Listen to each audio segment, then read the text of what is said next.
भक्तजनों, आज आप श्रवण करेंगे कहानी विश्वनाथ की।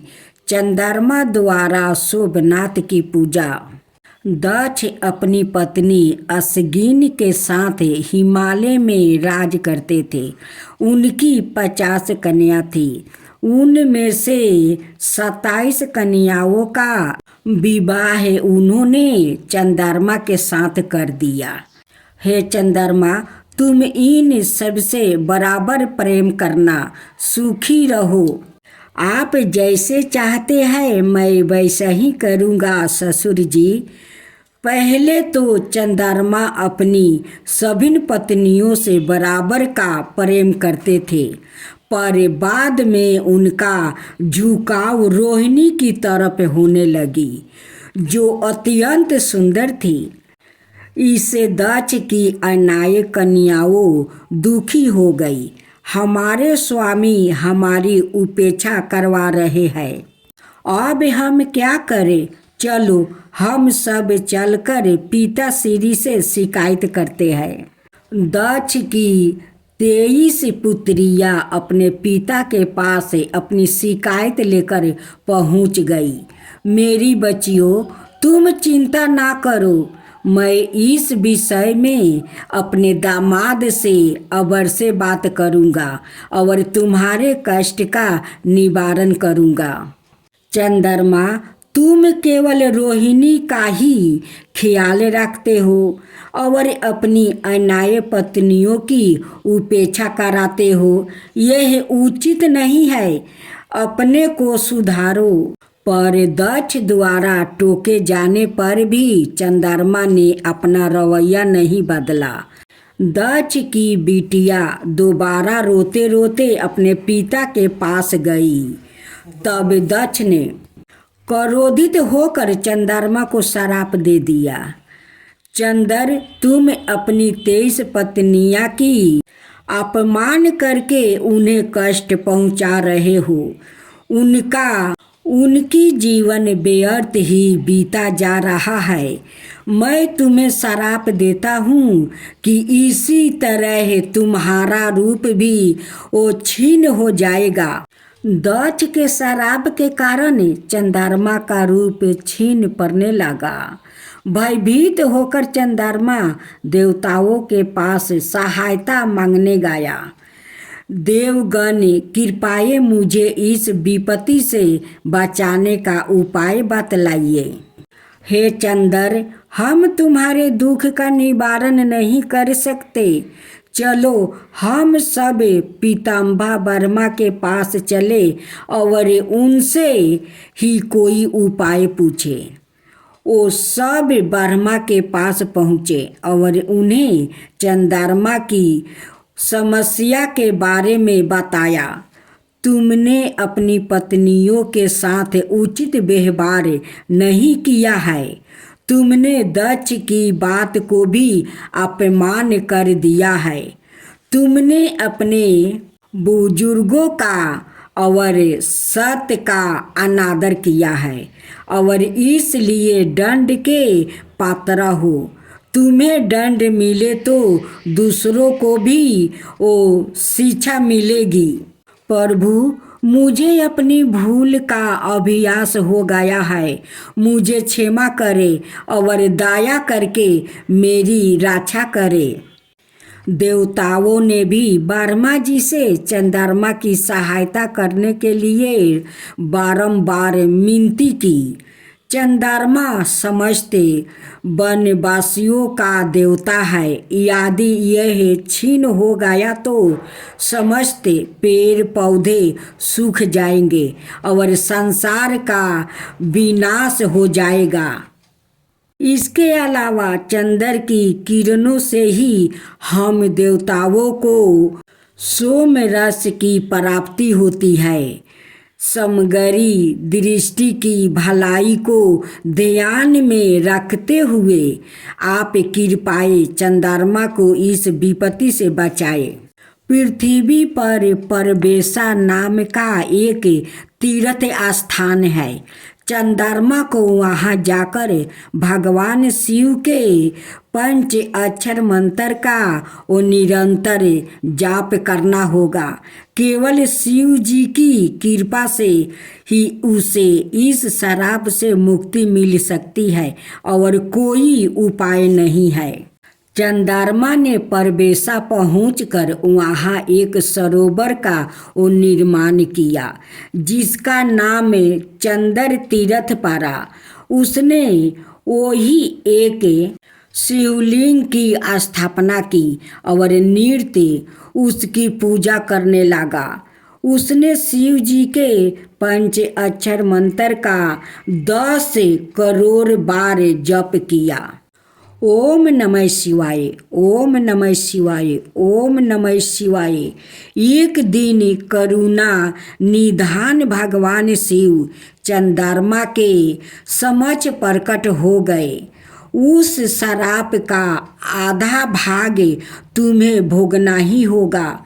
महीने के 15 दिनों तक तुम्हारा तेज क्षीण होगा और शेष 15 दिनों में वह वृद्धा को प्राप्ति होगा। हे चंद्रमा, स्त्री जाति को कष्ट देना एक बहुत बड़ा अपराध है। पुरुष को चाहिए कि वो सर्वदा उनकी सेवा में संग अपनी पत्नियों से वो सादा प्रेम पूर्वक व्यवहार करे। अच्छा है कि तुमने अपनी भूल को स्वीकार कर लिया है। बोलो क्या चाहते हो? भगवान, आपने कृपा करके मुझे इस शराब से मुक्ति किया है। मैं आपसे प्रार्थना करता हूँ कि जो भी इस चंदर तीर्थ में स्नान करके आपकी आराधना करे उसके भी सभी कष्ट इसी प्रकार दूर हो। प्रभु कृपा करके मुझे दक्ष के शराब से मुक्ति कर दे।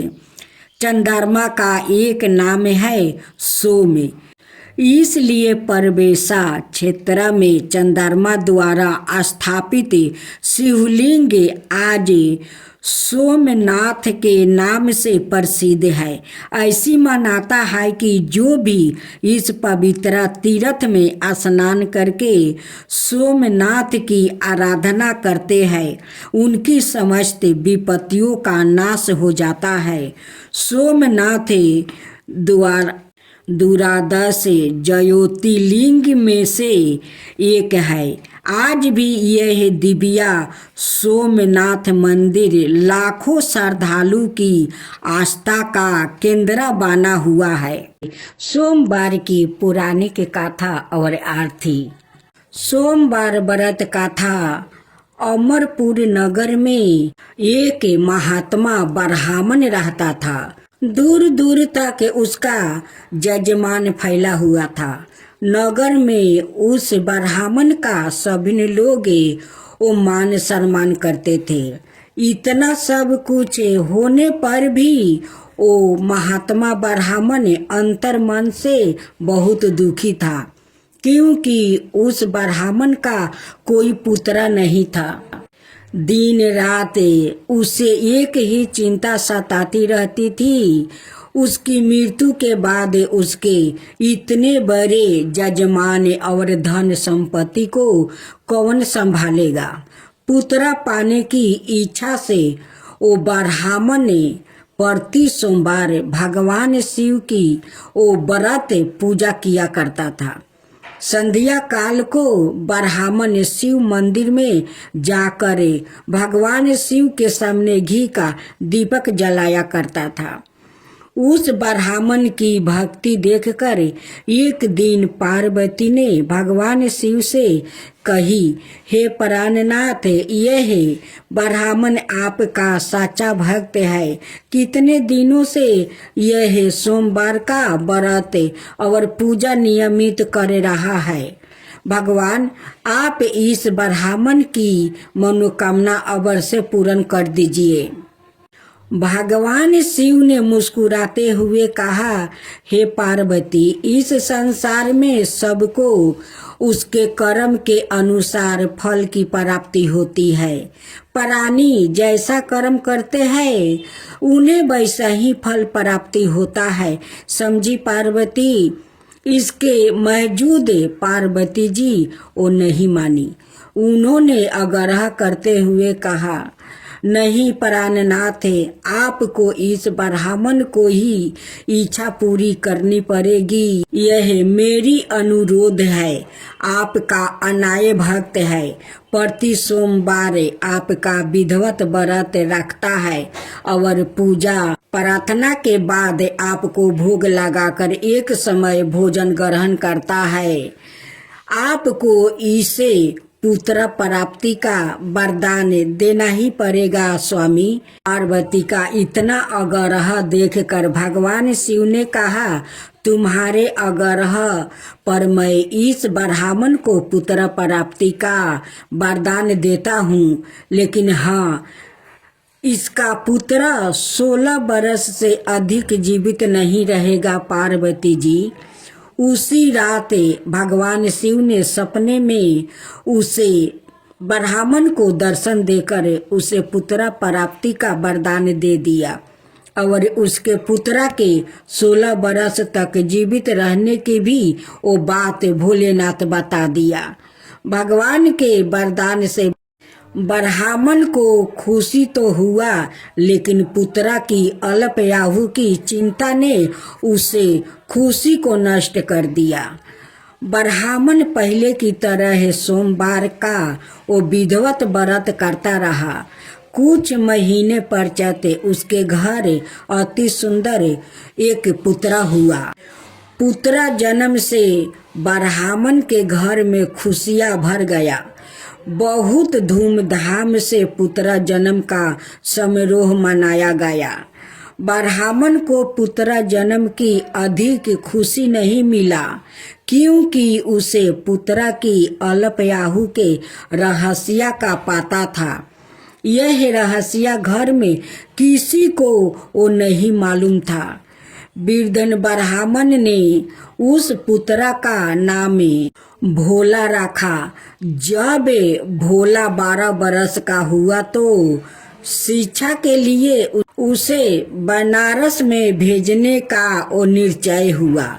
ब्राह्मण ने भोला के मामा गांधी चंद को बुलाया और कहा कि भोला को शिक्षा प्राप्ति करने के लिए वो बनारस छोड़ आओ।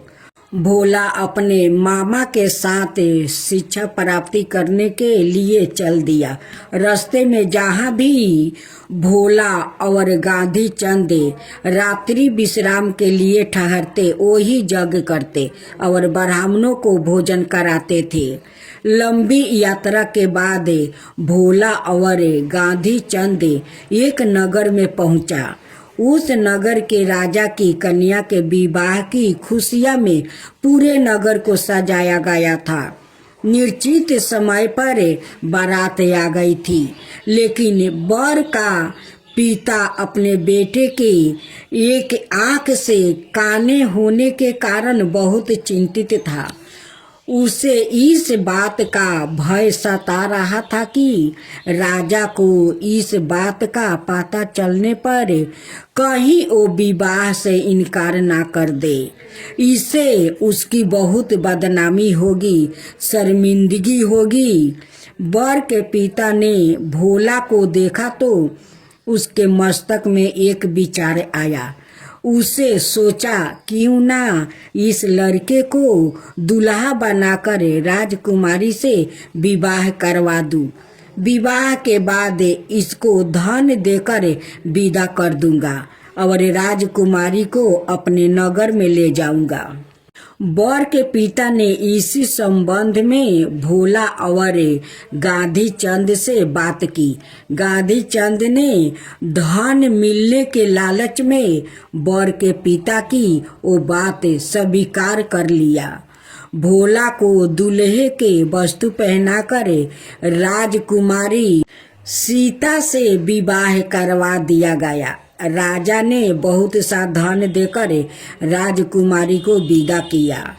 भोला जब लौट रहा था तो सच नहीं छिपा सका और उसने राजकुमारी की ओढ़नी पर लिख दिया कि राजकुमारी सीता, तुम्हारी विवाह तो मेरा साथ हुआ था। मैं तो बनारस में शिक्षा प्राप्ति करने जा रहा हूँ। अब तुम्हें जिस लड़का की पत्नी बनना पड़ेगा वो कान्हा है। जब राजकुमारी ने अपनी ओढ़नी पर लिखा हुआ पढ़ा तो उसने कान्हे लड़के के साथ जाने से इनकार कर दिया। राजा ने सब बातें जानकर राजकुमारी को महल में रख लिया। उधर भोला अपने मामा गांधी चंद के साथ बनारस पहुंच गया। भोला ने गुरुकुल में पढ़ना भी शुरू कर दिया। जब भोला की आयु 16 बरस पूरी हो गई तो उसने एक यज्ञ किया। यज्ञ की समाप्ति पर ब्राह्मणों को खूब भोजन करवाया और खूब अन्न वस्तु दान किया। रात को भोला अपने शयन कक्ष में सो गया। शिव के वरदान के अनुसार शयन अवस्था में ही भोला के प्राण निकल गया। सूर्योदय पर मामा भोला को मृत्यु देखकर रोने पीटने लगा। आसपास के लोग भी इकट्ठा होकर दुख को प्रकट करने लगा। मामा के रोने विलाप करने के सवार समीप से वो गुजरते हुए भगवान और शिव और माता पार्वती ने भी सुनी। पार्वती जी ने भगवान से कहा, प्राणनाथ स्वामी, मुझसे इसके रोने के सवार सहन नहीं हो रहा है।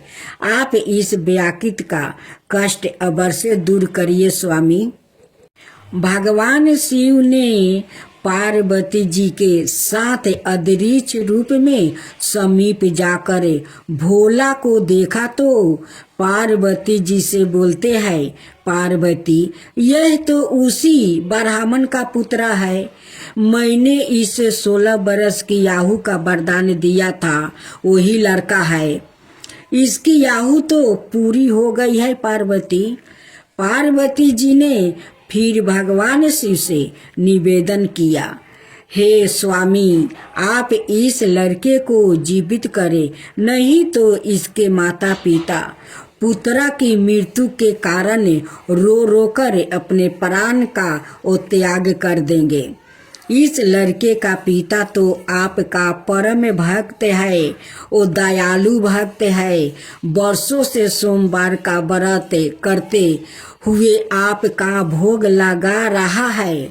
पार्वती के आग्रह करने पर भगवान शिव ने उस लड़के को जीवित होने का वरदान भी दे दिया और कुछ ही पल में वह जीवित होकर उठकर बैठ गया और नमः शिवाय वो जाप करने लगा।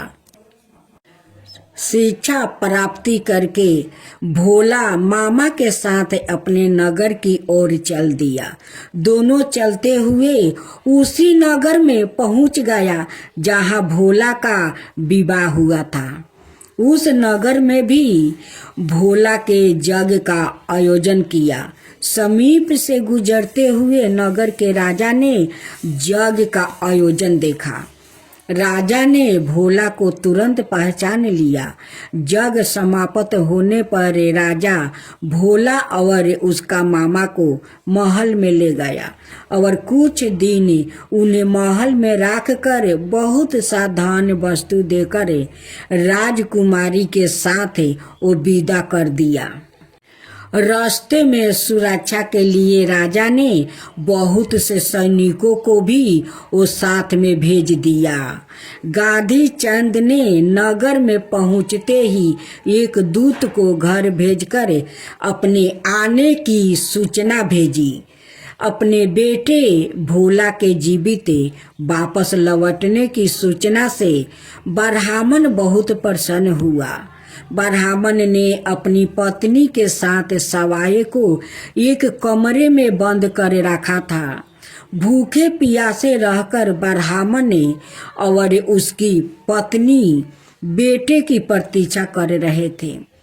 उन्होंने प्रतिज्ञा कर रखी थी कि यदि उन्हें अपने बेटे की मृत्यु का समाचार मिला तो दोनों अपने प्राण त्याग देंगे।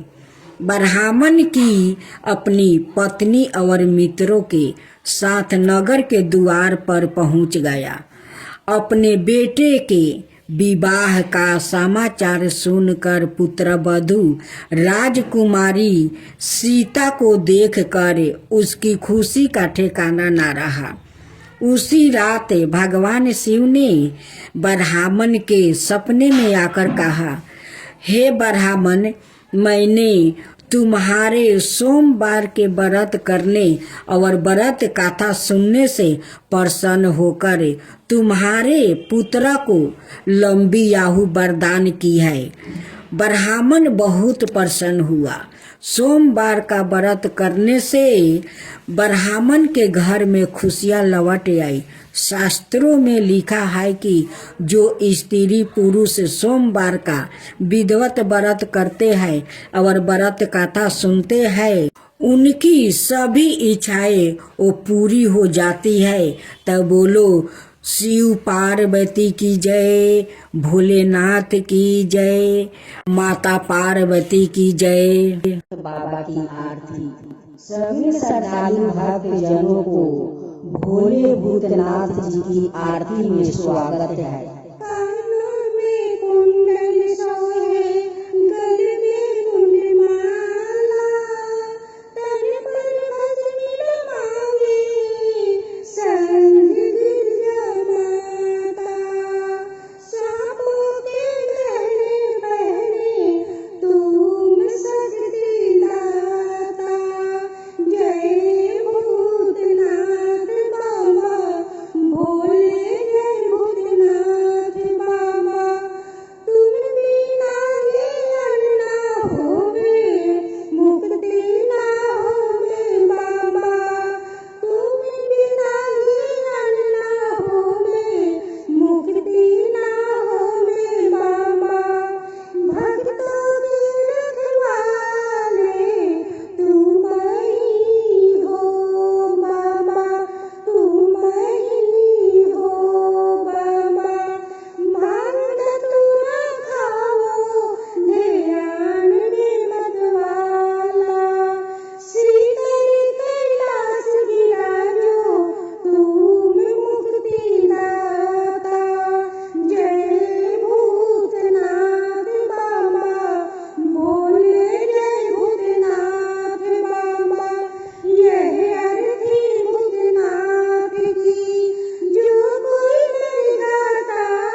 नंदी की सवारियों बाबा तुम्हारे सोहे, तुम्हारे संग में गौरी गणेश बाबा भोले हैं, बाबा भोले हैं।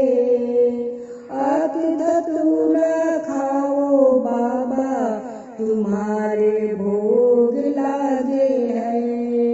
भक्त मंडल बाबा ओ आंसू अरदास करो, महान दर्शन दिखाओ आज बाबा, दर्शन दिखाओ आज बाबा, दर्शन दिखाओ आज।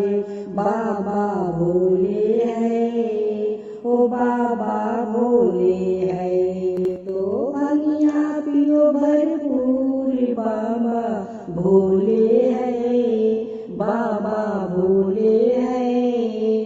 तो भंगिया पियो भरपूर बाबा भोले हैं, बाबा भोले हैं।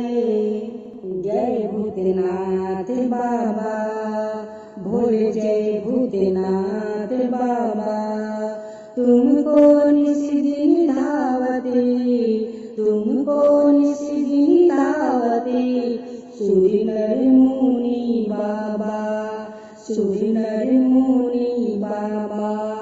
जय भूतनाथ बाबा भोले, जय भूतनाथ बाबा। कर त्रिशूली विराजत अवरु डमरू बाजे, जाटा में गंगा की धारा माथे चंदा साजे। जय भूतनाथ बाबा भोले, जय भूतनाथ बाबा। नंदी की सवारी सोए, नंदी की सवारी सोए, तन पर मृगा छाला, तन पर मृगा छाला। जय भूतनाथ बाबा भोले, जय भूतनाथ बाबा।